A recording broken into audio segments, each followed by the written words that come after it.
Seguimos poniendo la mañana en camino, estamos en el 98.7 y para el este del país 92.5 y para todo el planeta a través de nuestro canal YouTube, La Mañana en Camino, y ya lo están viendo justamente los que nos siguen por el canal YouTube, y tal cual lo habíamos anunciado, recibimos una vez más, y esto nos llena de alegría, de orgullo, de entusiasmo y también de responsabilidad, al historiador, al investigador, al docente, desde diversas miradas y por diversas razones referente, Gerardo Caetano. Con él pondremos la mañana en camino. Buen día, bienvenido, Gerardo. No, muchísimas gracias por la invitación. Gracias a vos por aceptarla. Bueno, las razones que explican tu presencia aquí son muchas y diversas, y en realidad a esta altura no necesitamos razones específicas, pero las hay. Por un lado, el contexto histórico que impone reflexiones en el marco del medio siglo, del inicio de la dictadura, por un lado, y junto a eso, yo creo que son asuntos que dialogan y dialogan bien, una nueva entrega de esta, la historia de los conservadores y las derechas en Uruguay, pasado reciente, legados y nuevas realidades. Esta es una obra coordinada por vos y por tu colega, que también, que muy amablemente nos visita muy seguido aquí, Magdalena Broquetas, y que en este contexto y en este efeméride acaba de ser editado por Banda Oriental, digo bien, ¿no? Así es, así es. Y dialogan ambas cosas, ¿no es cierto? Por supuesto, publicar en un año y medio, como es el caso, una colección sobre la historia de las derechas, ¿no? A lo largo de toda la historia uruguaya, desde el artiguismo hasta nuestros días, en 3 tomos. Bueno, es toda una aventura que también es una gran aventura editorial, por lo cual agradecemos muchísimo a la entrañable Banda Oriental, Ediciones de la Sin Banda duda Oriental. alguna.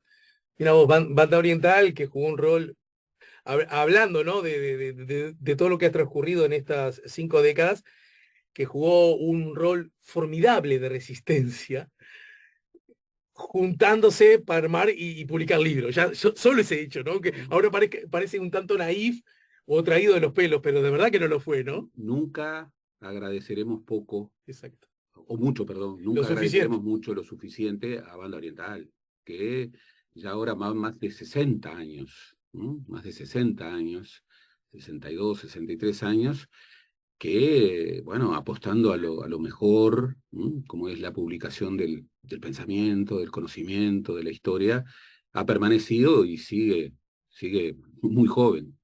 Reflexionaba el otro día, mira, te voy a citar a dos personas que vos mucho conociste y que no sé si alguna vez lo hablamos específicamente, pero estoy seguro que reconocés y admirás, y que la muerte le llegó en el último tiempo. Por un lado, Mariano Arana, Mm. ¿verdad? Y que a propósito de su gesto de reivindicación de que no se podía arrasar con todo, de que estaba mal, y aunque no tuviese, porque no lo tenía en aquel contexto, ninguna identificación político-partidaria, no me canso de decir que esos eran los gestos típicos de la resistencia, Por de supuesto. quien entendía de un conocimiento específico, y es, che, cuidemos el patrimonio, era decirle no al gobierno de la época, Por ¿no? supuesto, y de qué ¿Y manera, de qué ¿no? manera? Un gobierno que tenía una vocación destructiva, Exacto. que en materia del patrimonio fue muy concreta, muy específica, y por dinero, ¿no? Porque atrás de esa historia hay mucha corrupción, ¿no? Típico de las dictaduras. Y allí Mariano, Otro asunto soslayado, este último que has decir, ¿no? por supuesto, Minimizado. minimizado, poco investigado. Hay un último libro de Blixen interesante en ese No, sentido, claro, ¿verdad? claro, claro, Esta idea de creer que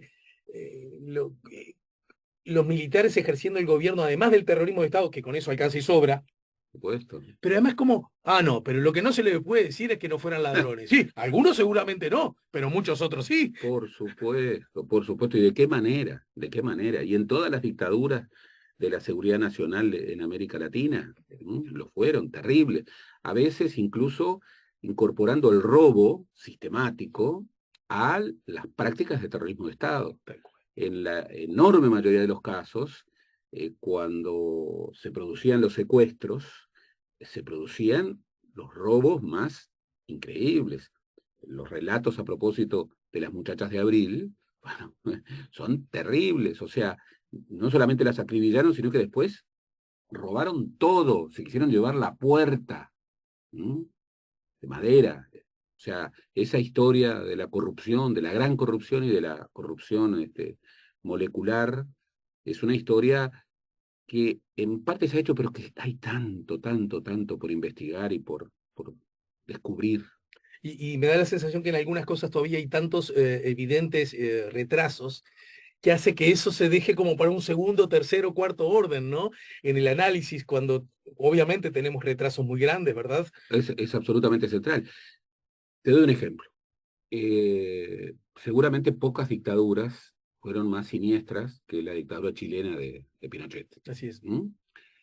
Y Pinochet, bien, comenzaron a descubrirse cuando empieza su caída y su retiro, después que fue puesto, sometido a juicio, pero mantenía una cierta adhesión, que hoy vemos cómo resurge y bueno, es una cosa impactante, hasta el momento en que se descubrió que además de ser responsable de crímenes ominosos, era un gran corrupto, Claro. un gran corrupto. Eso generó como una suerte de desprendimiento. Lo lamentable, y ahí está la cuestión de la memoria, es que hoy en Chile estamos tal vez en presencia de un retorno del neopinochetismo eh, inescrupuloso, hasta en la memoria, que entre otras cosas supone, veía aterrorizado una encuesta los otros días, en donde un 35% de los encuestados en Chile, una encuesta nacional, elogiaba la dictadura. Tremendo, tremendo. Por eso las luchas por la memoria, 35%, ahora no me acuerdo los números, pero en el pre-balotaje, o sea, en la primera vuelta, no sé si no implica más intención de voto que el voto de Cast. Sí, por sí, ejemplo, por y que el supuesto. voto de Boric también, porque me parece que Sí, estaban sí, medio parejongos. sí, sí, Después sí, sí, sí, le sí, termina sí, ganando sí, Boric a, totalmente. Ninguno de ¿verdad? los dos llegó a Muy treinta por interesante. ciento Muy interesante eso. No, es muy impresionante, muy impresionante.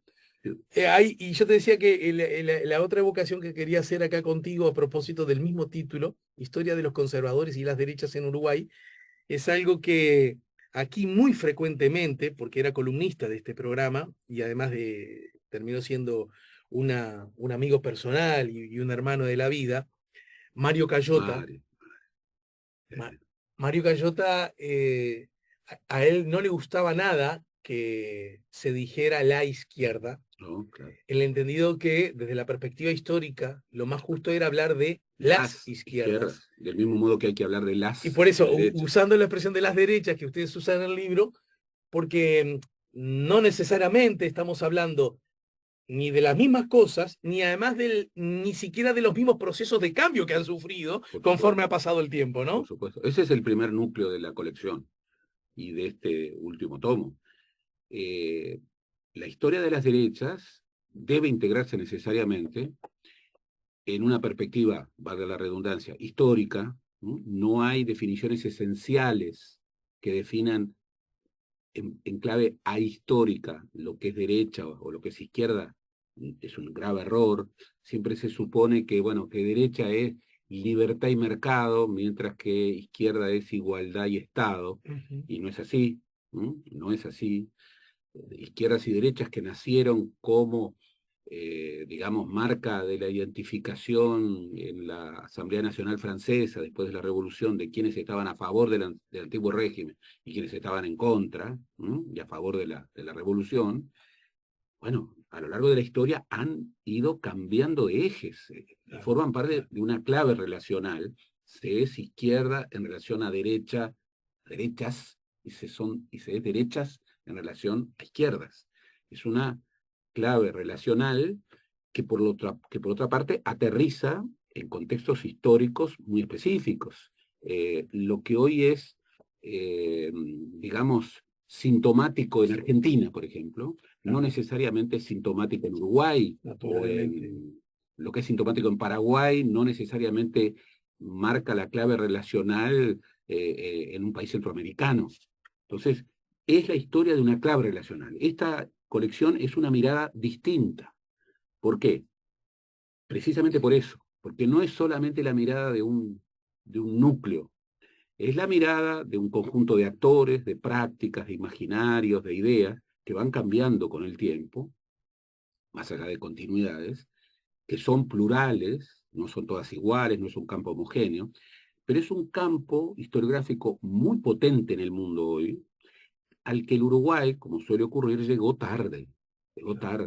El campo de la historia de las derechas es un campo hoy muy vigoroso en Europa, en América Latina, en los Estados Unidos, ¿A qué cosa entonces llegó tarde Uruguay según eso? a, al estudio Claro. específico de ese campo que era estudiar las derechas. Es que en Uruguay, Gerardo, pasa algo que vos como profe tenés la obligación de explicárnoslo.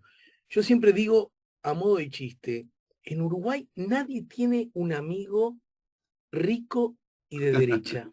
Y yo imagino que en Uruguay debe haber algún rico y alguno de derecha, ¿verdad? Y, y, ¿Qué pasa que en Uruguay el rico, ni aunque vengan degollando, dice que es rico bueno, y nunca dice que es de derecha? bueno, citemos algunos filósofos. Dale, José Pedro Damián.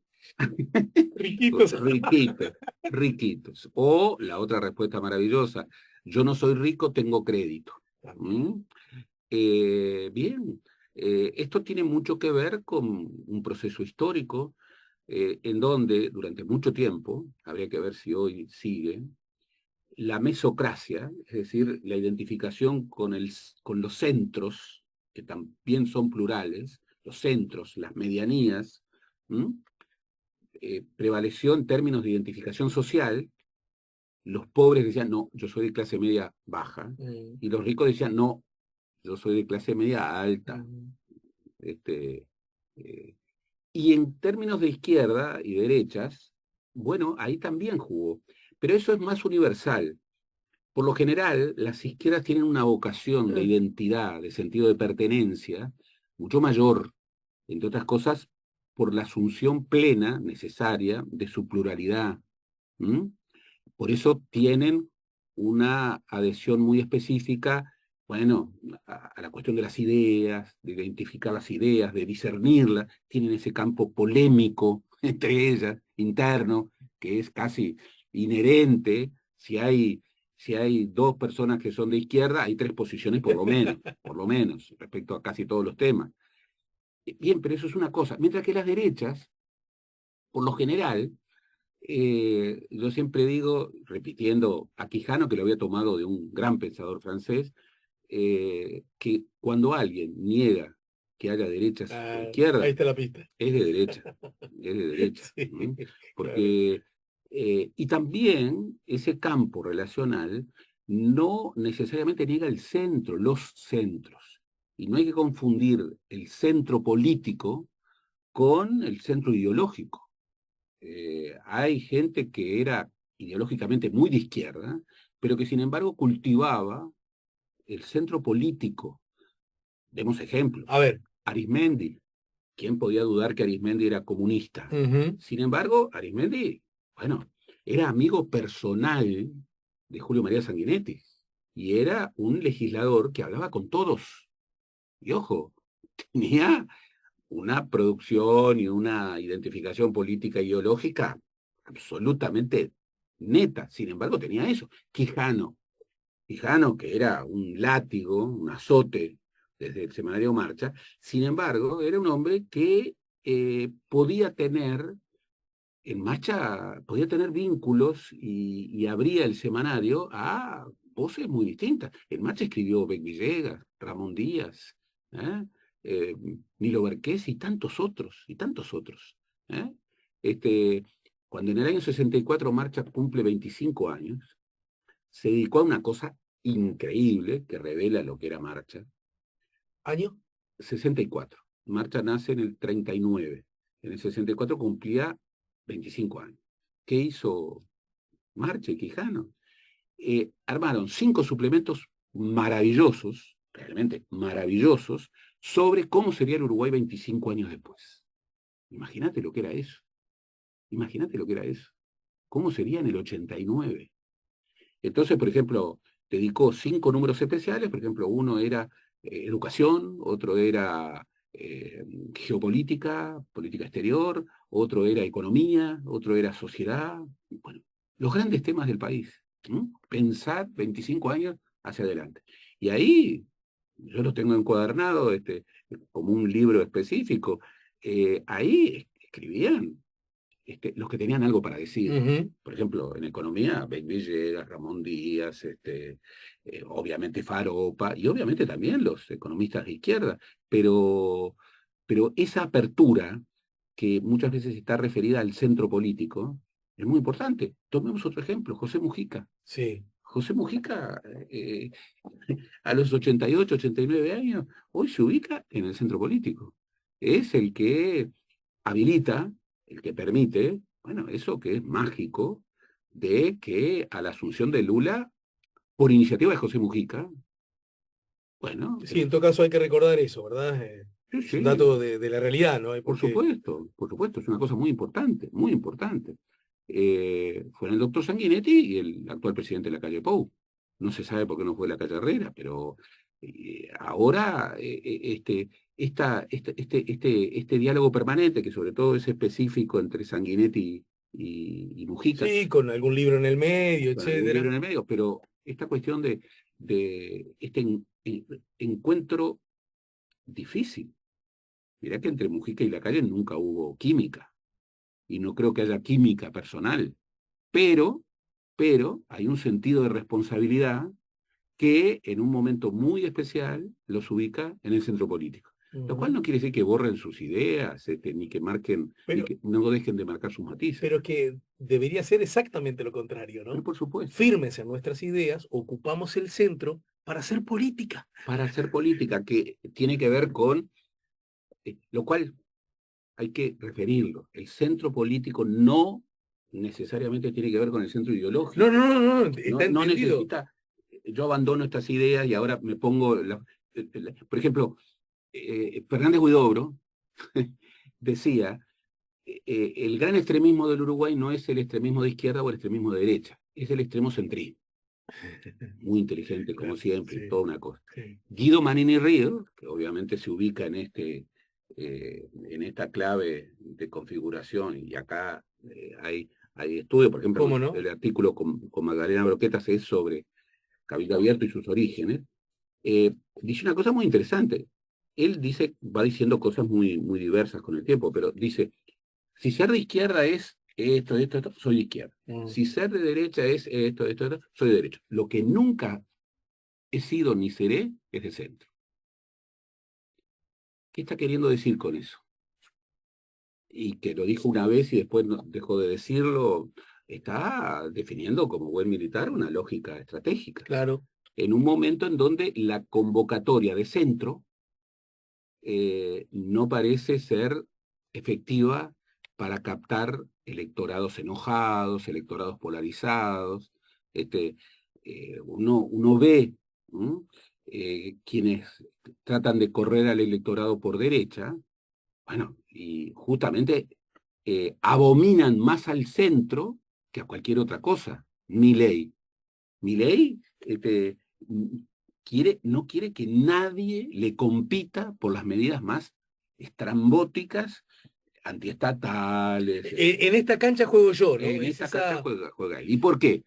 Y bien, porque hay una sociedad extraordinariamente polarizada en donde esos discursos extremistas tienen su público, y un público lamentablemente creciente. El capítulo es el 10, Cabildo Abierto, Nueva Derecha en tiempos de reacción antiprogresista. Está justamente, este en particular está escrito por quienes coordinan la publicación, Magdalena Broquetas y Gerardo Caetano. Pero a propósito de eso, y quizá nos permite dialogar con relación a lo que empezó, bueno, creo que vos decías, ¿no? Y otros de tus colegas también. Iba a decir lo que empezó el 27 de junio, pero todos sabemos que nada, es la historia, en realidad ahí está la clave, Claro, ¿no? Nada claro. empieza un día No, y nada termina un y día. nada termina un día, ¿no? Es más, vos decías el otro día, has estado como un Stone en tantas conferencias y lugares por allí que te he escuchado tantas veces y me alegra y me felicito por ello, que vos decías que hay como un rasgo quizás inmaduro o pretencioso de los seres humanos, de que nos gustaría que un día la historia nos cuente todo y de una única manera. Y vos insistís en que esa es una pretensión imposible, porque la historia es algo inacabado por definición, Por ¿no es supuesto. cierto? Y ojo, eso nos debe llevar a una definición muy importante que debemos tener los historiadores. Los historiadores generalmente cuando hablamos, despertamos como magos una expectativa del público que debemos pinchar. ¿Cuál es la expectativa de los auditorios de los historiadores? Mucho más hoy en donde todo está tan, tan entreverado. El historiador habla desde la verdad, claro, sobre el pasado. Decime la posta. Decime la posta. ¿Qué pasó? ¿Qué ocurrió? ¿Eh? Dame documentos. ¿Bien? Y el historiador, a diferencia del mago que oculta los trucos, el historiador no, por el contrario. Si es buen historiador, tiene que poner arriba los trucos, los documentos, las ideas, esto, y tiene que decir, miren, yo no hablo, yo no produzco discursos de verdad. En realidad, ningún discurso científico debe ser un discurso de la verdad. Y eso más que ningún otro. Yo lo que produzco, con documentos y preguntas, es conocimiento crítico del pasado, en donde lo que se maneja no son tesis, son hipótesis, explicaciones probables, sometidas a la deliberación.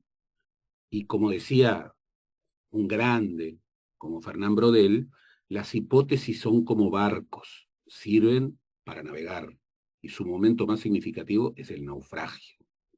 ¿Esto qué quiere decir? Que, ojo, uno lo que dice lo dice fundado en documentos, y yo en eso tengo la doctrina Pibel Devoto. Cuando escribo un libro, Pibel siempre nos decía, guarden los mejores documentos para la réplica. ¿Mm? Al revés. Maravilloso, maravilloso. Yo guardo mucho documento. Lo que me produce mucha desazón es que del otro lado, quienes agravian sin leer, Claro, quienes claro. niegan sin razonar, quienes obviamente saben que están cultivando un discurso de la mentira, pero creen que de esa manera ganan crédito, ¿m? Quienes están en la batalla, en la guerra, ¿m? Cultural en la que creen, bueno, no manejan ni medio documento. Por supuesto, no reflexionan. Y bien, uno podría decir, bueno, hay que hacer lo mismo. No, nunca hay que hacer lo mismo. Por el contrario, hay que fascinar a los auditorios, invitándolos a eso, que es el viaje de la historia, pasar por el otro lado del espejo, de poder mirar procesos en su complejidad, en su diversidad, en cómo han sido estudiados e interpelados de distintas formas y maneras a lo largo de la historia, y que en puridad siempre habrá espacio para leer incluso los mismos documentos de una manera distinta, y nuevas ideas para interpelar y nuevos soportes teóricos. Eso, que es un viaje fascinante, el historiador lo tiene que seguir haciendo, tiene que fascinar a su auditorio, pero con los trucos y sus documentos y sus límites, presentándolos de manera explícita. Y en ese contexto, Gerardo, voy a tratar deliberadamente con el objetivo de que vos mandes la guinda a Lowell, o mejor dicho, al revés, de que me mandes a mí, como decían que el Peto Ubiña o tantos laterales históricos decían, eh, y Gatti decía de Pernía, la pelota o el jugador, los dos juntos nunca, ¿no? A propósito del lateral. Quiero plantearte esto. Son dos ejes, a ver si nos ayudás a ver cómo ingresamos desde nuestra condición de ciudadanos y por lo tanto recibidores y generadores de ciudadanía, eh, estos dos posibles ejes. Una cosa es, está bien, los documentos, que parece ser una cosa, un lema, una consigna de la cual no se puede apiar nunca al historiador, ¿no es Claro. cierto? Pero quiero hacer de esta pregunta que tiene que ver con la construcción humana. No siempre los acontecimientos de los seres humanos están confesados, explicados o dichos por un documento que fue Por escrito supuesto. o la admisión de un objetivo que fue grabado. Hasta ahí vamos bien, ¿no es cierto? Supuesto, por supuesto. Porque yo te lo planteo, mira que esta es una hipótesis solo para molestar. No creo que esté tan traída a los pelos, pero para que vos la pongas en su justo medio, a propósito de un debate que ya acabamos de ver, sigue siendo permanente, acerca de cuáles son las razones que provocaron el inicio de la dictadura e quiebre institucional. Obviamente, está en discusión eso para muchos, ¿no es cierto? Para muchos sí. Entonces te pregunto esto.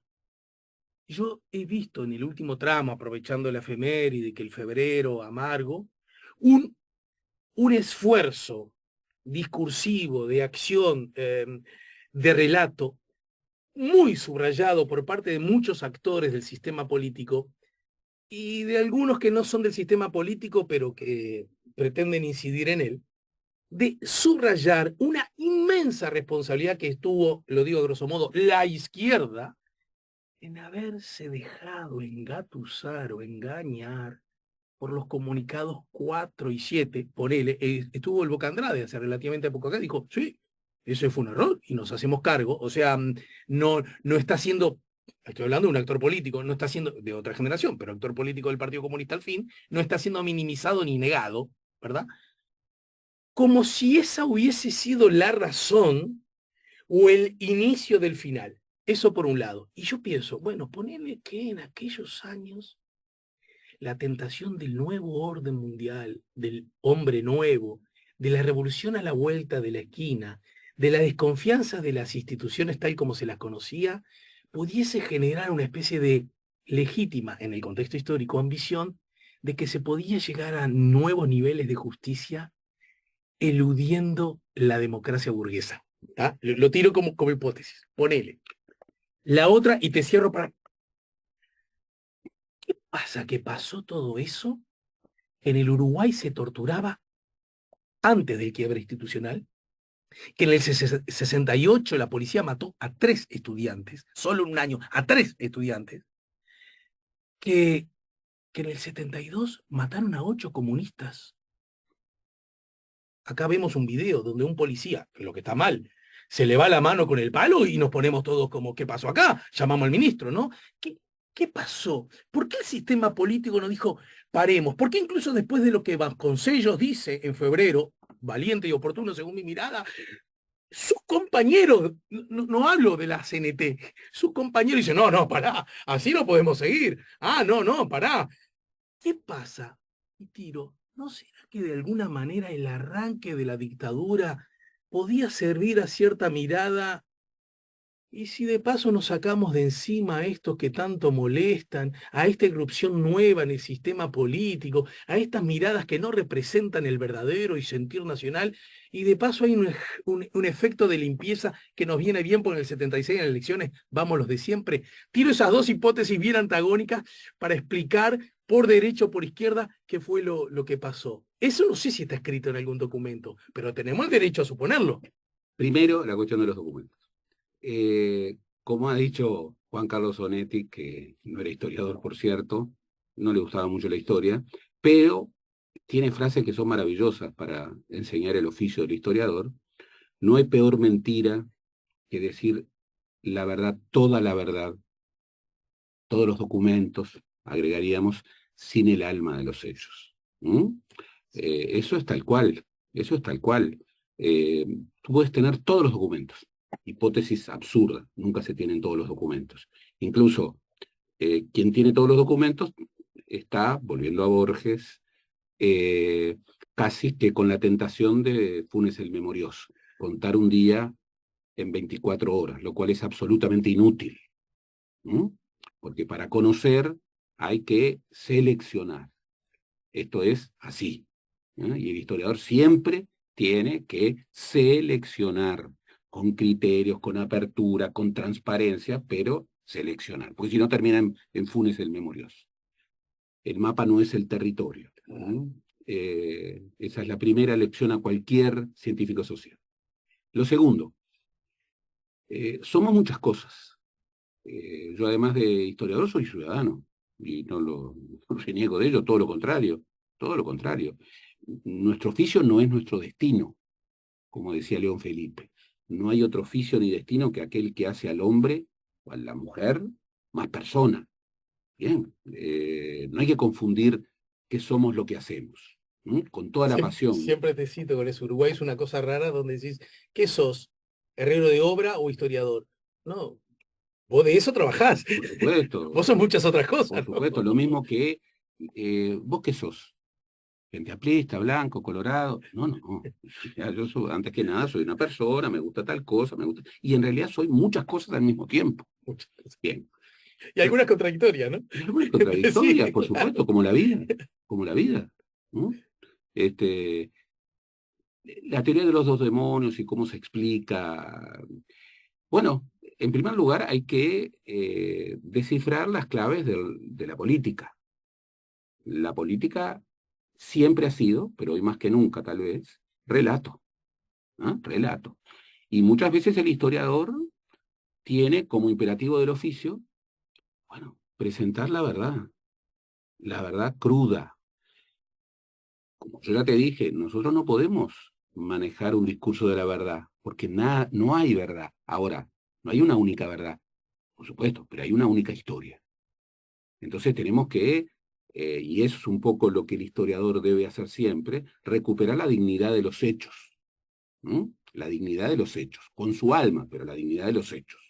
Si tú haces la cronología, que es algo que los historiadores hacemos, no podemos permitir el predominio de ciertas licencias interesadas, sesgadas, de ciertos relatos que contrarían la dignidad de los hechos. ¿Mm? Decir, por ejemplo, que las Fuerzas Armadas dieron un golpe de Estado en el Uruguay contra la violencia del MLN y contra la presión social, la protesta social ilimitada de los sectores de la izquierda, bueno, contradice los hechos. Del mismo modo que contradice los hechos, decir que, bueno,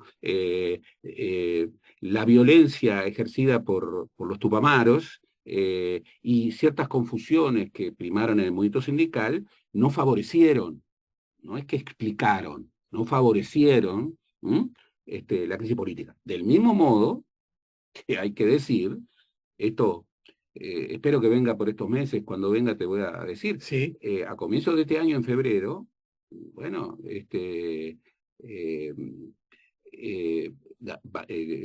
Gonzalo Varela, que es un historiador uruguayo que vive en México, publicó un libro muy interesante que se llama El golpe de Estado más largo, ¿no?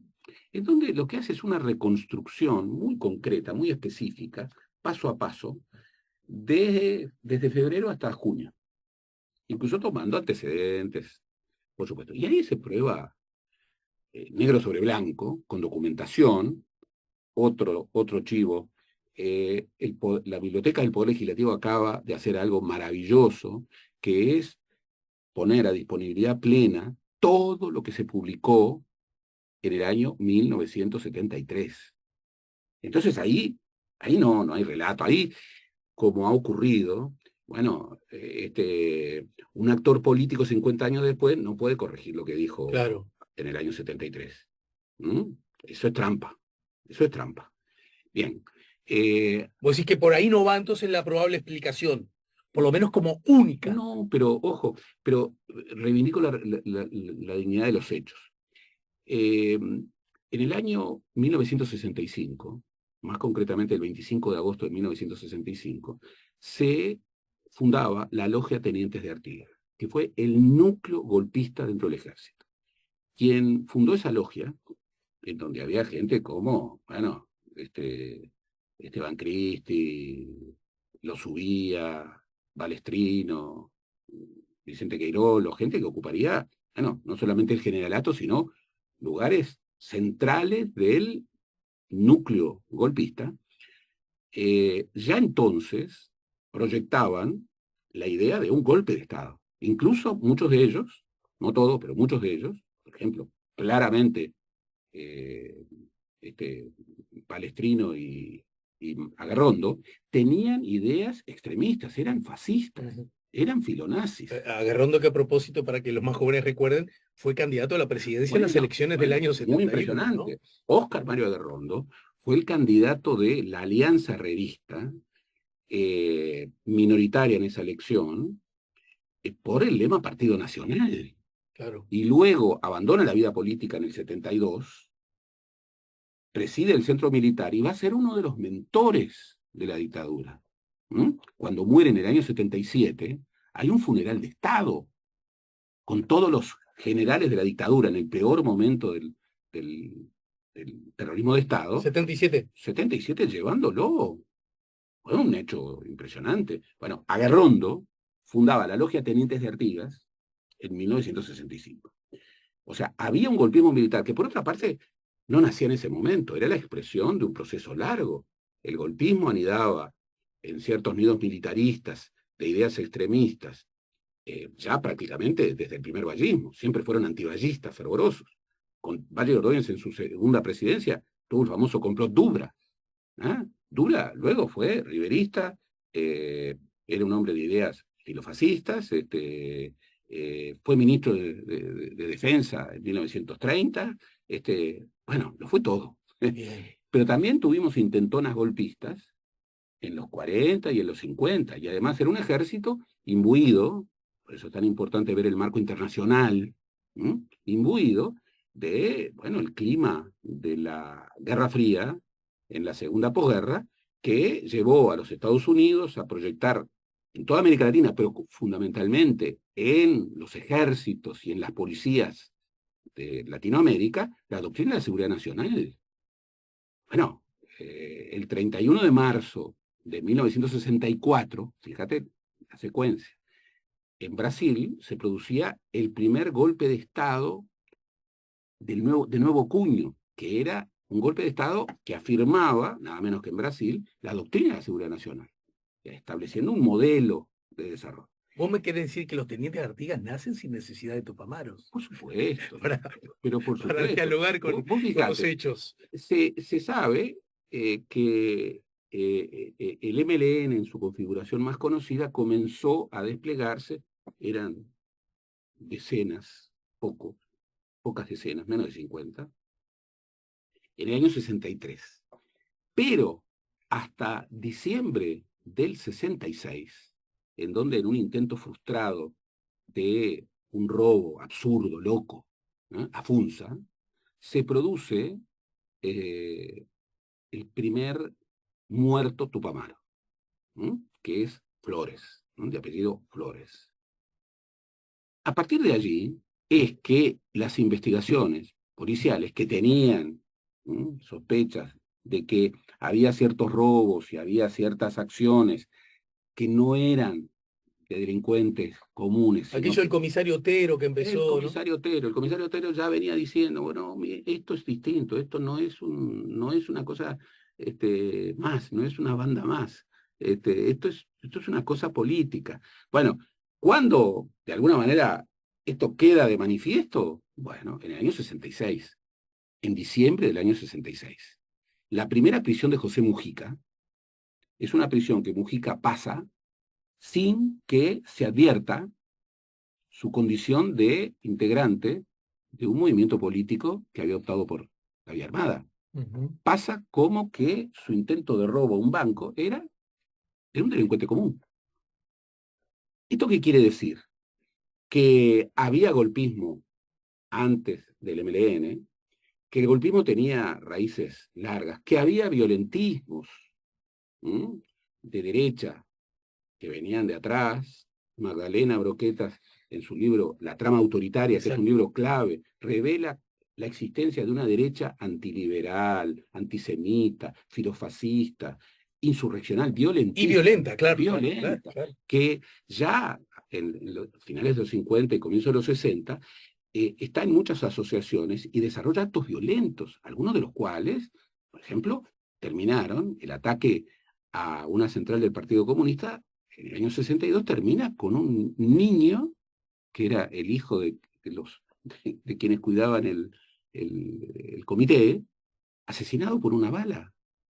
O sea, ya había violencia y obviamente la violencia se instaló en esa sociedad y la radicalizó, pero ya había golpismo. Y ojo, el golpismo no era solamente militar. Porque Ajá. esto es otra cosa muy importante. No se puede hablar de dictadura militar, hay que hablar de dictadura civil militar. Que no cívico, ¿verdad? Que es No, que otro no asunto cívico, no, semántico. por supuesto, muy importante, muy importante. Pero ya había civiles que, este, y esto, ojo, se consolidó con el MLN y sobre todo con la deriva del MLN, la deriva violentista del MLN del 68, no, que generó que un movimiento que, como lo calificaba Real de Azúa, eh, eran políticos con armas, Ujú. ¿m? Se convirtiera en un movimiento de militares que hacían política. Esa lógica militarista del MLN después del 68, bueno, generó un enorme desprestigio del MLN y además generó, Sereni siempre lo dijo, generó problemas para el ascenso de una unidad de izquierda. Pero además, incluso, está bien, con ojos nuestros, pero supongo que desde esa perspectiva el análisis no tendría por qué ser muy diferente. ¿Cómo, desde una perspectiva de izquierda, de acumulación de fuerzas electoral, podía verse como una ayuda las acciones Por militares supuesto, subversivas de los cualquiera puede entender que juega en contra de. Sereni lo dijo siempre, siempre, siempre. Hay que ver los documentos, hay que ver los discursos, negro sobre blanco. Sereni decía, nosotros somos una alternativa política a la violencia represiva y a la violencia de la guerrilla. Y cuando habla con dirigentes del MLN, los, los trata de manera muy dura. ¿Por qué? Porque era obvio que el camino del Frente Amplio y la comparecencia política electoral del Frente Amplio chocaba con lo que estaba despertando después de esa deriva militarista el MLN, que por otra parte nunca estuvo en condiciones militares de implicar una digamos, un desafío real. Era una revolución imposible, como dice el libro de Leza. Era Sí. una revolución imposible, claro que era una revolución imposible. El Eleuterio Fernández Huidobro reconoció varias veces que la policía estuvo por desbaratar definitivamente al MLN a finales del 68 y a finales del 70. O sea, eh, y eso que cuando la lógica militarista el MLN hizo acciones espectaculares, por ejemplo, la fuga masiva de 111 presos del penal de Punta Carretas el 6 de septiembre de 1971, que generó lo que ya estaba, que es la transferencia formal de la conducción de la lucha antisubversiva a las Fuerzas Armadas. Yo no sé si te has estudiado, pero siempre me he preguntado, en septiembre, que se hayan escapado los tupamaros del Hoy Shopping, ¿no? De la Claro, cárcel de Punta Carretas, a pocas semanas de las elecciones. bueno, Yo siempre me pregunto, pero si alguien de pronto estaba pensando en votar algo de izquierda, alternativo, yo seguramente se vio desestimulado por eso. O sea, por supuesto. porque después esos hechos están cargados como de épica, de Y relato. de Bueno, relato político. Por eso hay que, Zabalza se encargó también de mistificar ese no, relato, precisamente, diciendo, bueno, nos precisamente. escapamos, pero más que por enterrar túneles, porque teníamos la policía arreglada. Pero ojo, pero además, eh, el que crea que es desde ese momento, desde septiembre del 71, que las Fuerzas Armadas están involucradas en la lucha antisubversiva, bueno, la verdad que no conoce de historia. Claro. Es decir, ya estaban involucradas, ya había incluso espacios paramilitares en donde había participación militar, pero además ya había tortura sistemática que la practicaban muchos militares, no policías, también policías, Pero Gerardo, instruidos en la escuela de Panamá. acá me parece que una pregunta se impone es, yo puedo entender que ese relato sea funcional, ponele a los militares golpistas, los perpetradores del Claro, golpe y los criminales que protagonizaron el terrorismo de Estado. Yo puedo entender porque podría ser, en vano, pero podría ser una forma de justificar lo hecho. A mí lo que me llama mucho la atención, Gerardo, es que actores políticos de pero pues por un probada relato político. vocación No, pero es democrática un relato sean político. capaces de justificarlo desde ese Es lado. traer agua para su molino. Es relato político y además relato que no resiste la dignidad de los hechos. Porque además, digámoslo con todas las letras, porque a mí no me duelen prendas, lo he dicho siempre. Esto no quiere decir, esto que el golpismo militar y el golpismo de otros sectores religiosos, Tradición, Familia y Propiedad es una organización ultra reaccionaria que nació en Brasil. Bueno, uno de sus primeros impactos de expansión fue Uruguay. Fue Uruguay. Este, Con un eh, fuerte vínculo religioso, ¿no? por supuesto, había núcleos religiosos que además eran minoritarios, tanto en la Iglesia Católica como en las iglesias protestantes. Este, pero toda esa coalición golpista conducida por los militares, que luego, eh, contra la locura de la ofensiva militar del MLN del 14 de abril, locura, ¿m? eh, termina en pocos meses. Claro. Es derrotada, es formalmente anunciado la derrota de la guerrilla de izquierda, que no era solamente el MLN, estaba el OPR-33, pero es anunciada en los últimos meses del 72, de tal modo que, y no seamos claros, las acciones violentas del MLN, ¿m? Del mismo modo que la confusión que en febrero del 72 abarcó a buena parte de la izquierda, por supuesto que fueron factores muy determinantes del éxito golpista. Pero el golpe de Estado no se explica por eso. Bien. Y además, citaba el libro de Gonzalo Varela. Y además, pueden ir a ver la prensa, que está toda publicada. Los comunicados 4 y 7, que vistos 50 años después uno dice, pero no pueden, no pueden estimular a nadie. Bueno, hay que estar en el contexto del 73, fueron respaldados por todos los partidos. En Acción, que era el diario de la 15, hay elogios a los comunicados 4 y 7. Pero Gerardo, ¿por qué se insiste tanto en que tuvo el respaldo de la izquierda? Es algo Bueno, que no termino de precisamente, entender. Que porque, además representaba el 18% de los votos, ¿no? bárbaro, porque es cierto, y esto hay que decirlo, hubo violencia inadmisible de los sectores de la izquierda armada. Inadmisible. Por supuesto. Incluso, ojo, y yo lo digo, yo sé que esto genera polémica, pero lo he estudiado mucho, he estudiado las teorías del terrorismo, he estudiado a qué se llama terrorismo, y es un tema de debate, pero yo no creo que el único terrorismo posible sea el terrorismo de Estado. Yo no lo creo, yo no lo creo. Del mismo modo que no creo que todas las acciones de violencia no estatal necesariamente sean terroristas. Ahora, la, la vileza del asesinato y luego desaparición de Pascasio Báez, o la vileza del asesinato de los 4 soldados que custodiaban la casa del comandante, Sí, sí. y otros hechos, bueno,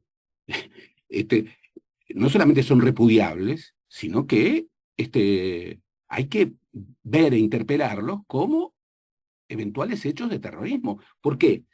Porque Osama Bin Laden, por ejemplo, y no es compararlo, incomparable, pero Osama Bin Laden no era un Estado. ¿Tú tenés alguna duda de que el atentado a las Torres Gemelas fue un atentado terrorista? No. No. Bien.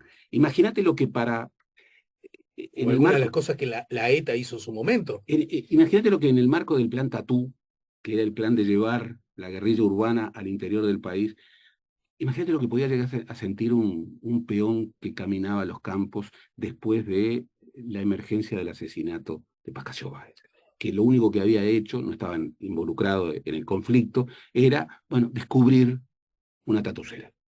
Imagínate lo que podían llegar a sentir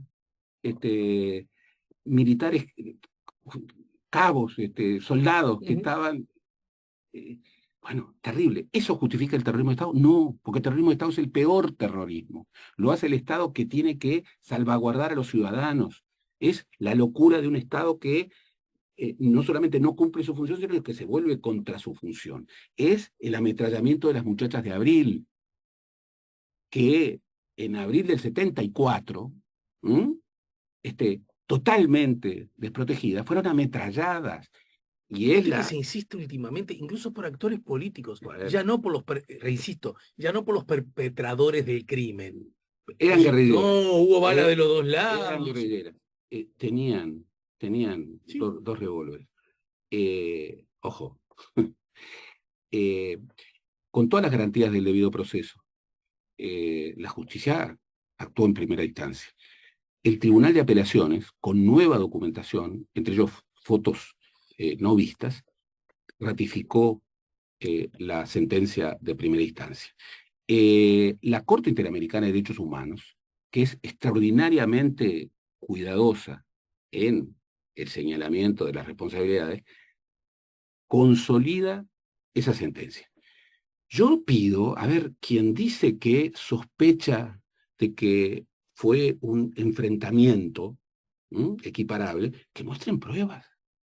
Quienes están criticando a la justicia, que muestren datos de la justicia. Lo mismo que quienes dicen, bueno, en el asesinato de los 8 militantes comunistas de la 20 fue en realidad un tiroteo en donde, bueno, ¿dónde están las pruebas? O quienes se abalanzaron sobre el local central del Partido Comunista el 27 de junio, ¿eh? Y eso podría haber terminado en una masacre. la Y calle Sierra. claro, podría haber terminado en una masacre. ¿Eh? Este, que fue evitada en el último momento. Bueno, que muestren pruebas, documentos. ¿Eh? Lo que ocurre es que como no hay documentos, lo que sí hay es relato político. Y repito, con la mayor firmeza, a mí no me duele en prenda, Claro. porque siempre lo hice, yo no creo en la legitimidad de la lucha armada, no creo. Tampoco creo en que la insurrección armada es ilegítima por definición, Naturalmente. porque eso, la historia, la mejor historia universal, contradice eso. Gandhi, ¿m? El padre de la no violencia contemporánea, tenía una frase muy revolucionaria que decía, hay algo peor que la violencia, que es la cobardía. ¿Qué era lo que estaba diciendo?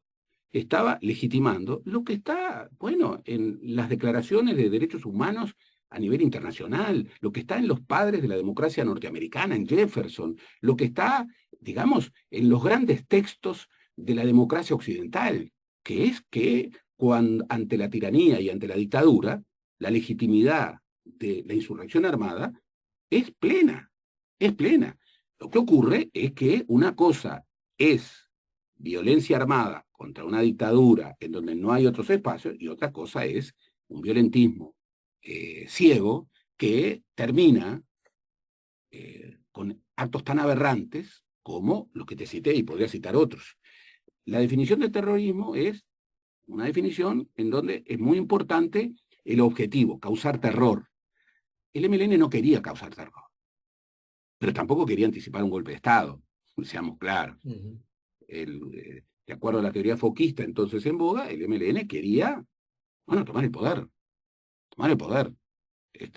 Y en esto no puede haber equívoco, también forma parte de los relatos. En ese contexto, bien, el MLN, que había sido especialmente cuidadoso hasta su deriva militarista en no comprometer la vida de civiles que no estuvieran involucrados en los hechos, tratar de que todo acto de acción directa tuviera un sentido político, que fuera comprendido por la gente. Es lo contrario al terrorismo, Claro. que quiere generar terror. Pero, bueno, cuando en la explosión del bowling Carrasco. hay una pobrecita funcionaria doméstica que, que, este, que cae junto con gente del propio MLN que cayó, hay que seleccionar y hay que definir la condena a la violencia desproporcionada, absurda, de ciertos hechos. Lo mismo, y con mucha más legitimidad, hay que cuestionar la idea de que, bueno, acá la presión social se había vuelto inadmisible. Por favor, por favor. Otra construcción, decís Otra vos. construcción, ¿no? Acá lo que pasa es que había un movimiento sindical que desbordaba por completo las cosas. Bueno, hay que leer a Héctor Rodríguez, hay que leer a Víctor Cayota, hay que leer a José Delía, hay que leer a Félix Díaz. Es decir, la responsabilidad del movimiento sindical. la responsabilidad enorme del movimiento sindical, que algunos se marearon, sobre todo la mayoría comunista, en la hipótesis que también permeó en muchos sectores del Frente Amplio, en la mayoría del Frente Amplio, respecto a la hipótesis de un golpe peronista. Claro, sí. Incluso gente tan absolutamente democrática como con Juan Pablo Terra, Claro, si el PDC el estuvo. PDC. Pero incluso teniendo en cuenta, yo arrancaba señalando eso, me parece, por decirlo menos, injusto y por lo tanto desde el punto de vista histórico inadmisible, que se señale eso y no se diga que semanas después, esos mismos protagonizaron un gesto de resistencia explícito Heroico, que implica la brutal. huelga. Quiero decir, eh, ¿cómo pero no me por eso decís mismo, ambas cosas por eso mismo, si tenés ganas de decir la algo? teoría de los dos demonios no tiene sustento histórico, no tiene evidencias que la sostengan. Forma parte de un relato político que busca, bueno, ni que hablar, lo que busca cualquier relato político. ¿Mm? Eso no inhibe los errores y marcar los errores y advertir el despropósito de ciertas acciones de violencia que son rechazables, inadmisibles, algunas llegando al borde del terrorismo. Pero eso no es ni un pasito Sí. atrás respecto a la condena absoluta y radical, incomparable, de lo que es el terrorismo de Estado. El terrorismo de Estado es la aberración, busca el terror. Busca el terror, ¿por qué? Porque es un proyecto ideológico, es un proyecto que busca inmovilizar a una sociedad, sobre todo a sus sectores más dinámicos, los trabajadores, los jóvenes, para que en esa sociedad puedan desarrollarse proyectos que en democracia no se pueden desarrollar. Y había proyectos que respaldaban muchos políticos y que respaldaban muchos empresarios, que era una transferencia gigantesca de recursos de los trabajadores a los empresarios. ¿Para qué? Y bien, para lo que decía alguien que venía del vallismo, que era destruir el núcleo vallista, el enemigo histórico que siempre han visto la ultraderecha, los liberales conservadores en este país, que era, bueno, lo dijo muy bien Alejandro Villegas cuando asume el Ministerio de Economía, 74 creo setenta y recordar, ¿no? cuatro 74 dice, acá hay que terminar de convencer a los uruguayos que para que haya menos pobres, los ricos tienen que ser más ricos. ¿Mm? Y que es preferible tener vínculos con conocidos poderosos y lejanos que tener vínculos con hermanos pobres y cercanos. Mira, te propongo ir una brevísima tanda y al regreso a modo de cierre, imposible, porque además no se trata nunca de cerrar nada, para seguir la gran premisa. Hay dos asuntos sobre los cuales, ahora que introduciste ese tema, me parece importante reflexionar. Yo he advertido, todos advertimos, incluso los que hemos hablado, una serie de reproches que tienen que ver con la acción de los sindicatos, ya sea porque apoyaron aquel o aquel otro comunicado, ya sea porque abusaron de la herramienta sindical del paro y la movilización. Ponele. Siempre he dicho que me parece injusto señalar eso, sin señalar que ya de arranque se distanciaron de la dictadura haciendo la huelga general.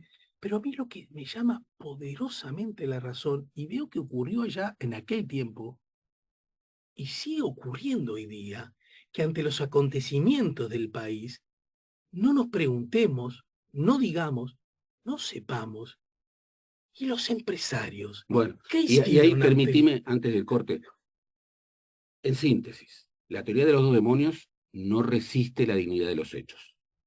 No resiste la dignidad de los hechos. Segundo, eso no implica ningún menoscabo a la crítica más dura respecto a una estrategia absurda que fue la violencia no estatal, Por que supuesto. llegó a niveles inadmisibles.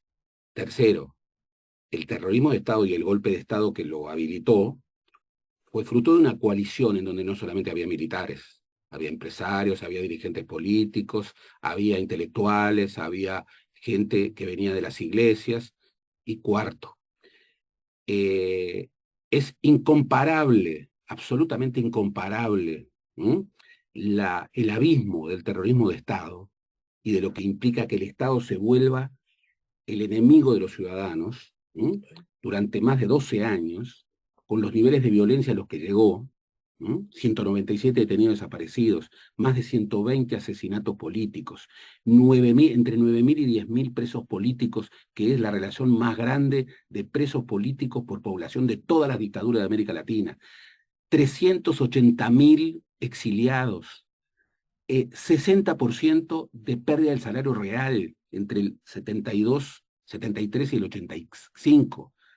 La primera medición de pobreza indica que en el año 86 el 46% de los uruguayos estaba por debajo de la línea de pobreza. Bueno, todo eso, y viene a tu pregunta inicial, recuperemos la dignidad de los hechos, que por hacer política menor, de cuarta, mezquina, que a veces, sin embargo, en algunos actores, que ya estaban entonces, es la que prevalece,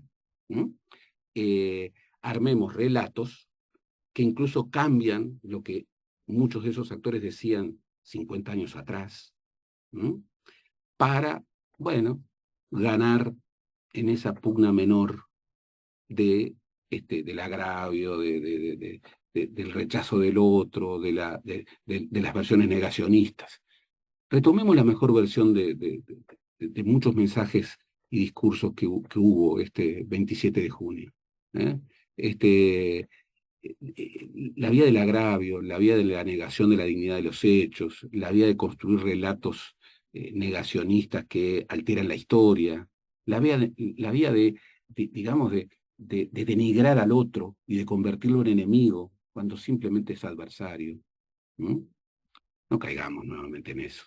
Eso es recuperar eso que tanto sentimos como generación nosotros, porque vivimos esos años, que es, podemos discutir todo, pero participamos de una plataforma común que es democrática y no violenta.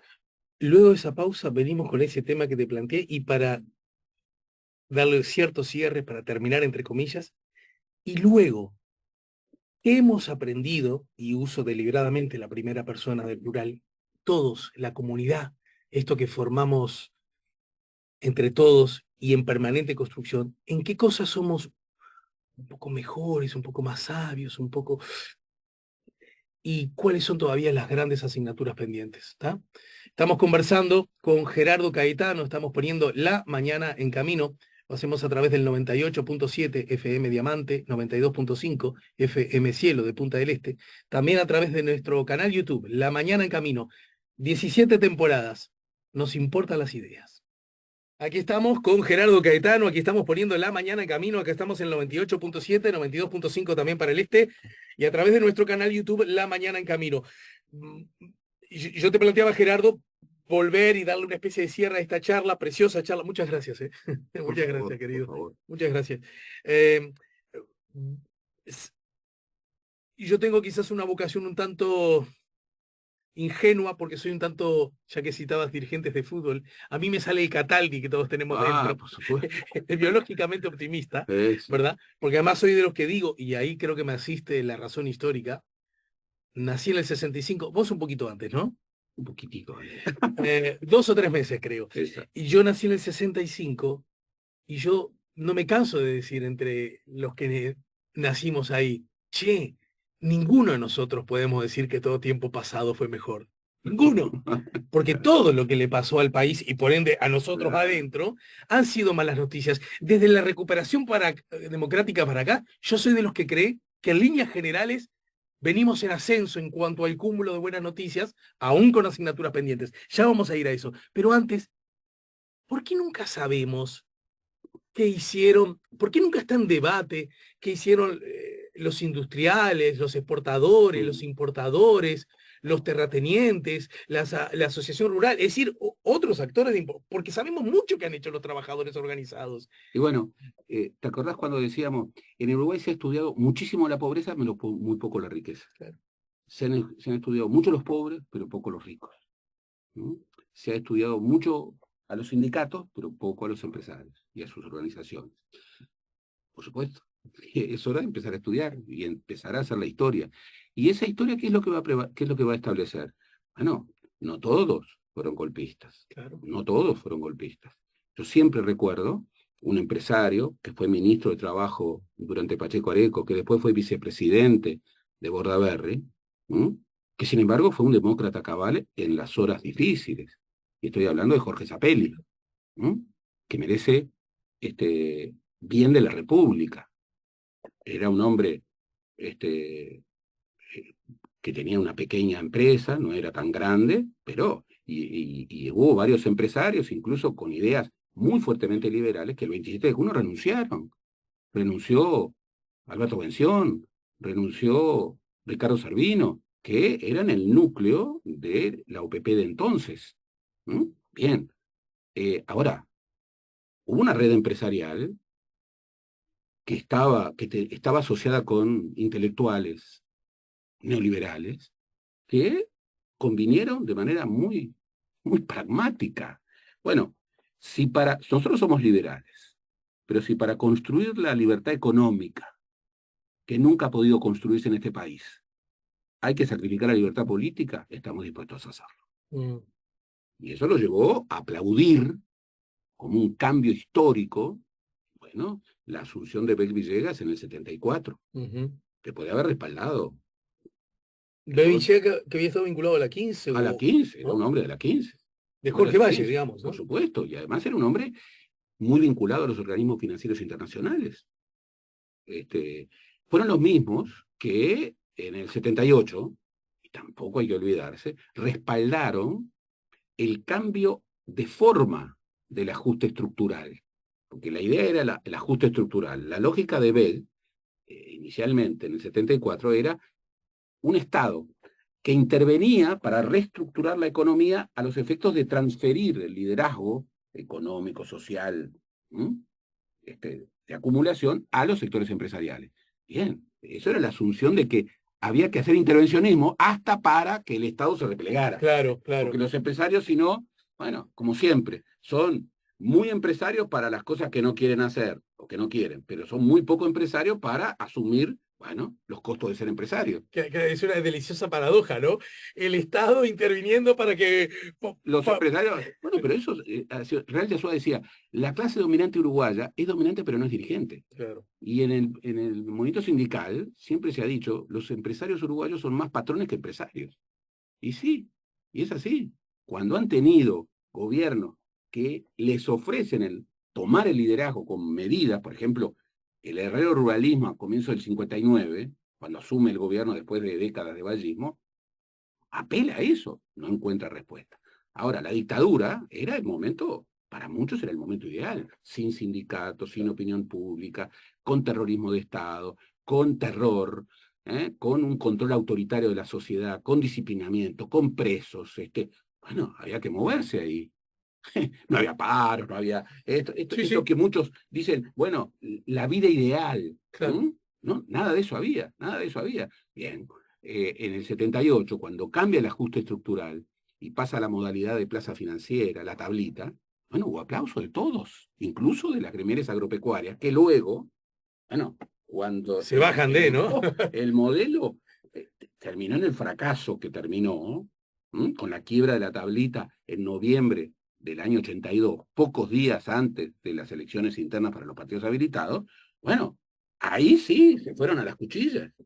Y en ocasión del paro cívico del 27 de junio de 1984, bueno, todas las cámaras empresariales, menos una, todas respaldaron el paro cívico contra la dictadura. Los banqueros. La Unión de Banco del Uruguay se mantuvo en esta y bien, era lógico, era lógico. Pero entonces, la responsabilidad de los sectores empresariales, por favor, y la identificación plena de empresarios que desde sus cámaras o fuera de sus cámaras respaldaron a un régimen que implicó, entre otras cosas, un modelo económico de ajuste estructural que les dio enorme poder, porque cuando estamos hablando de que los trabajadores perdieron el 60% de su salario real durante los años de la dictadura, estamos diciendo que alguien, claro. alguien se quedó con él, según una transferencia de ingresos. Hay que asumir las responsabilidades, hay que asumir las responsabilidades. Desde esa perspectiva, estudiar a los núcleos empresariales no pasa por estigmatizar a los empresarios. Del mismo modo que es absurdo estigmatizar a los sindicatos. Y esa lógica de, bueno, quien hace para está yendo contra el país. lógicas que vemos con asombro que resurgen en un Uruguay democrático. No, no. Acá se han caído muchos mitos. Paro que es un derecho constitucional, hay que Por recordarlo. Un día sí, otro supuesto, también, hay que por recordarlo. supuesto. En primer lugar hay que decirlo. En primer lugar hay que decirlo. Es un derecho constitucional. Es un derecho constitucional. La doctrina José de Lía era una doctrina que los sindicatos deben defender a los afiliados, por supuesto. Pero no solo a los afiliados, deben de defender a todos los trabajadores. Pero ahí no termina su función. Deben defender al pueblo en su conjunto. Bueno, eso es lo que ha sido este movimiento sindical uruguayo, con errores y aciertos, pero que tiene una legitimidad que es inédita. En América Latina, primero, la idea de que hay una sola central sindical, Sí, claro. bueno, es una idea mágica. Todos dicen que quisieron los uruguayos para tener una única central sindical real. ¿Mm? Cuando hubo muchos intentos de centrales amarillistas, incluso en dictadura, que fracasaron. ¿Mm? Pero la idea de un movimiento sindical que, ejerciendo una suerte de capitanía de los movimientos populares, no solamente busca sus reclamos propios, legítimos, constitucionales, sino que busca también lógicas de transformación de la sociedad en una perspectiva más justa, bueno, y que mantiene un peso de afiliados muy grande, es un hecho inédito en América Latina y te diría en Europa. Pero vos tenías otra pregunta que me parece clave. ¿Qué hemos aprendido? Claro. Bueno, el que hemos aprendido se sintetiza en el nunca más. El primer nunca más, es nunca más terrorismo de Estado. Y ahí hay cuentas pendientes ineludibles. A 50 años del golpe de Estado y a 38 años de la recuperación democrática, en el Uruguay sigue habiendo impunidad, sigue habiendo falta de verdad y sigue habiendo mentira. Y hay mucho que trabajar en la memoria, mucho que trabajar en la memoria, para que cosas que hasta el día de hoy son negadas y que ocurrieron ominosamente, bueno, sean asumidas por el conjunto de la sociedad. Defender los derechos humanos y repudiar el terrorismo de Estado no es de derecha ni de izquierda, forma parte de una filosofía en la que tenemos que estar todos juntos. Buscar más verdad y darle a los familiares de las víctimas, en un sentido de pertenencia que también nos involucra, darles, después de tanto horror, el conocimiento de los hechos. Ahí el Estado, pero toda la sociedad en su conjunto, tiene una enorme responsabilidad. Primero, nunca más terrorismo de Estado, nunca más dictadura, nunca más dictadura. Que no haya legitimidad posible, ni directa ni indirecta, para ninguna dictadura, venga de donde venga. Y a mí ahí no me duelen prendas, porque yo, cuando hablamos de Nicaragua, de Venezuela o de Cuba, que es un caso distinto, pero que es también dictadura, no me duelen prendas, siempre lo he dicho. Siempre lo he dicho. Entonces, nunca más dictadura. Es muy importante, por ejemplo, que en medio de la locura del bolsonarismo, que Brasil padeció en los últimos años, con un ejército en donde todavía hay voluntad golpista. Sin embargo, el anuncio, la convocatoria, el involucramiento para que se diera un golpe de Estado que hubiera sido un horror para América Latina, finalmente no se produjo. Eso, que uno dice, no, pero ¿cómo se va a producir un golpe de Estado? Bueno, ese sentido común. Nunca más dictadura ni de derecha ni de izquierda, no. Plataforma común que va más allá de todos los partidos, que es nuestros conflictos, nuestros intereses, nuestras ideas se dirimen en la diversidad, en el pluralismo, en una plataforma democrática y no violenta. Después hemos aprendido cosas. Nunca más, por ejemplo, celebrar inflación. Gabriel O'Donnell lo dice muy bien. Si uno ve desde el 85 para acá, bien, han gobernado los tres grandes partidos. El Frente Amplio durante 15 años estuvo del otro lado del mostrador. Y ojo, los que anunciaban, no, acá va a haber una inflación de 4 dígitos, hiperinflación, va a haber expropiaciones generalizadas, va a haber caos social, caos político. Bueno, este, de lo que no hubo fue eso. Cuando hoy uno escucha y ve a ciertos empresarios que, en clave profundamente ideológica, eh, aplauden y apoyan de manera nunca vista, por lo menos desde mi experiencia, a un gobierno y marcan casi como una especie de imagen de terror por un retorno al Frente Amplio. ¿De qué estamos hablando? Sí, es Estamos curioso eso, hablando ¿no? de una racionalidad que es ideológica, no es empresarial, porque los empresarios uruguayos, durante los 15 años progresistas, Pero aquí le ganaron fue mal. muchísimo dinero, le fue muy bien, le fue muy Es bien. más, me permito agregar, hay un reproche al gobierno de la izquierda que viene por izquierda, justamente en Claro, esa dirección. pero por supuesto, incluso muchos de esos reproches yo los comparto, pero que ojo, que los núcleos empresariales, poco menos que celebren esa metáfora tan infeliz de los Maya Oro, ¿no? Mm, Que es nuevamente la filosofía del peor liberalismo conservador, la filosofía de que el dinamismo de una sociedad depende de un héroe civilizatorio que es el Maya Oro, el que tiene más dinero, que justamente hay que cuidar y no hay que molestar, hay que promover, porque él es el que genera el crecimiento y el crecimiento derrama sobre el conjunto de la sociedad, que el mercado es el mejor asignador de bienes y recursos y que el Estado y el gobierno sí, son siempre el problema, no la solución. Bueno, basta de cuestiones extremistas. Es decir, si vemos cómo han actuado los gobiernos, vemos claramente que eso de que hay que liquidar el Estado, bueno, tenemos este asunto del agua. ¿Eso lo soluciona el mercado? Resulta que el Estado es el problema, no la solución. ¿No será que en realidad los dogmáticos son aquellos que dicen que no, llegamos al momento del pragmatismo, no hay derechas e izquierdas? Esos son los dogmáticos, los que bajo ese supuesto sentido común están encubriendo ideas que hoy ya no están en el mundo, ideas extremistas que no están en el mundo. En el mundo, ¿quién está diciendo hoy? ¿Quién puede decir después de la pandemia? El Estado es el problema, nunca la solución. ¿Quién puede decir después de lo que hemos vivido? El mercado solo es el que tiene que asignar bienes y recursos. Lo demás es lo de menos. Y el dinamismo de una sociedad lo hacen los que tienen más dinero, porque la única manera de que haya menos pobres es que los ricos sean más ricos. ¿Quién lo puede decir? Pero además, ¿quién lo puede decir sin sentir algo en el país de José Valle y Ordóñez, en el país de Frugoni, en el país de Wilson Ferreira, en el país de Liber Sereni, en el país del movimiento central sindical, en el país de los empresarios que defienden sus intereses, pero que no necesariamente eso les genera un encono contra los trabajadores? ¿Quién puede decir eso en un país en donde se construyó tempranamente lo que muchos consideran el primer estado del bienestar? El mundo. ¿Quién lo puede decir sin que se le mueva un pelo? ¿Quién puede decir eso?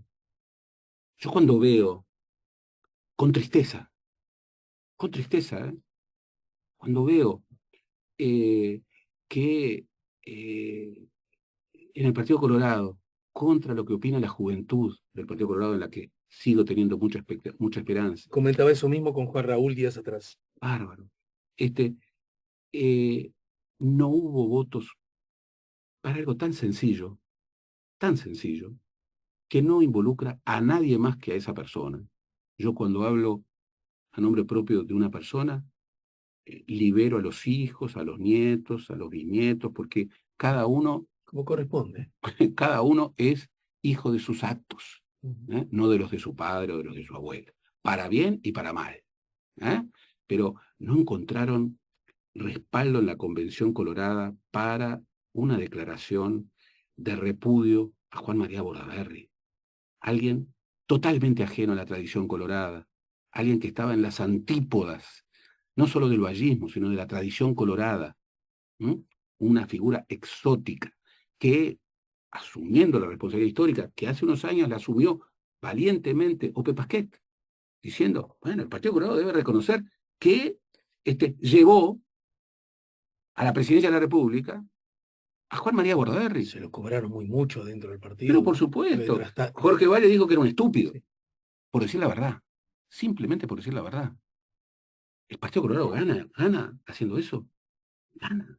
Yo creo que no, yo creo que Pero pierde además, mucho. justo Julio Sanguinetti, por quien estoy seguro, los dos tenemos en muchas direcciones explícitos y altos reconocimientos, ¿verdad? Por supuesto. Sin embargo, insiste en decir que el Partido Colorado no tiene nada que Siempre reprocharse. estuvo del lado del bien. Bueno, yo me remito, me remito a lo que el doctor Julio María Sanguinetti, con quien tengo una relación de respeto y a quien reconozco como una persona muy culta y reconozco a una persona que a los 87 años, bueno, finalmente, a un partido del cual algunos se fugaron a los 4 meses de ganar las elecciones, bueno, tiene 87 años de vida, 80 años de política. Bárbaro. Pero con todo ese reconocimiento, no puedo realmente reconocerlo cuando dice eh, el Partido Colorado no tiene nada que reprocharse, y cuando niega lo que es uno de sus escritos más profundos, son los 10 artículos que escribió en La Opinión de Buenos Aires en el año 73, ¿m? Y que luego fueron reproducidos en parte por el Excelsior de México, artículos que están negro sobre blanco, y en donde hizo una estupenda, desde su perspectiva, pero estupenda, y además referida a cuestiones eh, sensibles en ese momento, año 73, crónica íntima de un golpe de Estado. ¿Sabéis quién escribía en La Opinión de Buenos Aires, exiliado? Selmar. Y Selmar, al final de esos 10 artículos, escribió un, un texto, ¿m? Que decía, bien, ahora que quienes, aun cuando se opusieron al golpe de Estado, Sanguinetti se opuso al golpe de Estado, ¿m? Bueno, estuvieron en los gobiernos de Pacheco y de Bordaberry. Bueno, cuando ellos asumen ciertos errores que cometieron y tienen una visión más amplia de lo ocurrido, bueno, tenemos que pensar en que acá hay relatos que no pueden seguir. Bueno, 3 años después lo asesinarían a Selmar. Y 50 años después, lo que se dice en esa crónica íntima de un golpe de Estado, bueno, parece haber caído en el olvido más ¿Qué insólito. cosas escribió ahí que 50 años después? Y, por ejemplo, que le pidió la renuncia a Bordaberry en febrero, lo cual, verdaderamente, se la pidieron todos, hasta pachequistas hubo que se la pidieron, ferreiristas que se lo pidieron, Sí, claro. el Frente Amplio reclamó públicamente que se En lo un acto pidieron, de la Unión, Sereñi, pero ¿no? por Dijo que... supuesto, Y bueno, Wilson el también, 9 por de supuesto. febrero, por supuesto, pero no tiene nada de malo, y ese es el relato, no tiene nada de malo, porque Bordaberry era parte del problema. Juan José Zorrilla, otra figura para recordar, Coincido. el 8 de febrero, bueno, se puso del lado de las instituciones y le ofreció a Bordaberry que viniera a la Armada porque ellos lo iban a defender con su vida. Y Bordaberry prefirió pactar con los insurrectos. César Martínez, que era un militar demócrata, que era el comandante en jefe del ejército, el 9 de febrero renunció. Era el vínculo que mantenía, no era un hombre de izquierda, pero era el vínculo que mantenía Liber Seregni con el ejército. Hablaba con César Martínez, igual que Mucho Ferreira y gente de la oposición. Y César Martínez le dijo, yo no puedo quedarme porque ya no me obedecen. Y no me voy a responsabilizar de los actos de estos golpistas. Bueno, ¿qué decía? Y decía que había un golpismo que se había fraguado, ¿m? Y que se había construido. Pero ahí te remito a bibliografía que ha sido escrita sobre Sí, el libro Gurruzola, el creo libro de recordar, ¿no? Rousseau, Sí, por sí, ejemplo. sí. Pero, ¿qué sentido tiene cambiar algo que uno escribió hace 50 años? ¿Qué sentido tiene? La verdad, es como el otro yo. Todo lo positivo que uno puede ver, aún desde la distancia de ideas y demás, eh, en la trayectoria de Sanguinetti, ese cambio, esa corrección de algo que escribió, como hacía al pasar, realmente es una gran pena. Es una gran pena. ¿Alguna vez, politólogos, ustedes los historiadores, deberían ayudarnos a entender por qué al sistema político en general y a muchos de sus referentes más explícitos les cuesta tanto decir, más sí, me equivoqué? Pero, por Como que ejemplo, alguien lo hubiera susurrado en el oído, nunca hay que decir me pero equivoqué. por ejemplo, cuando yo escucho a, a jerarcas de este gobierno, a quienes conocí jóvenes, tú también, Sí, claro, como wilsonistas, caminando todos por la misma todos vereda, por la ¿verdad? misma De la, vereda, de la recuperación eh, democrática. a los que conocí y vi el día que retornó Wilson Ferreira, Coincido. el 16 de junio de 1984, este, agarrar y omitir, o peor, tergiversar. Wilson Ferreira votó la ley del estado de guerra Sí, interna. claro, Se arrepintió y lo lo dijo. dijo públicamente durante todos los años de la dictadura. Incluso decía, Selmar me dijo que era un gran error.